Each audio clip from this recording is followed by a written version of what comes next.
আসসালামু আলাইকুম সুপ্রিয় দর্শক, আজকে আমরা আলোচনা করব গণতন্ত্রের কিছু চ্যালেঞ্জ নিয়ে। গণতন্ত্রকে বলা হয় জনগণের শাসন, জনগণের জন্য শাসন, কিন্তু বাস্তবতা এতটা সরল নয়। আজকে আমরা সে বিষয়ে আলোচনা করব। কথা না বাড়িয়ে মূল পয়েন্টে চলে যাই।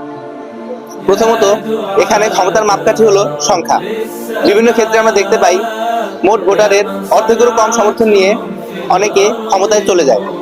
অর্থাৎ সেখানে কিন্তু অধিকাংশ জনগোষ্ঠী যাকে চায় না সেই রাষ্ট্র ক্ষমতার মালিক হয়। অপরদিকে সংখ্যাভিত্তিক সিদ্ধান্ত নেওয়া হলেও সংখ্যাগরিষ্ঠতাই সত্য এবং ন্যায়ের মাপকাঠি নয়, কিংবা সংখ্যাগরিষ্ঠতা দিয়ে সত্য ন্যায় নিশ্চিত করা যায় না।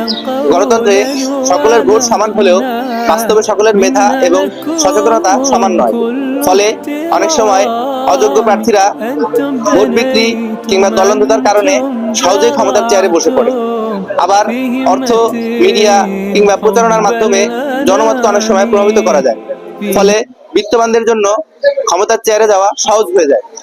তবে কিছু ক্ষেত্রে শক্তিশালী নাগরিক সমাজ এবং সচেতন নাগরিকতার মাধ্যমে এ সকল সীমাবদ্ধতাকে মোকাবেলা করা সম্ভব, কিন্তু বাস্তবে এটা খুব কমই দেখা যায়।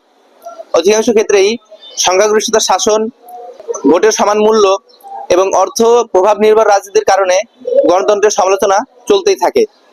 রাজধানী রায়েরবাগ থেকে মেহেদী হাসান, এমবি টাইমস, ঢাকা।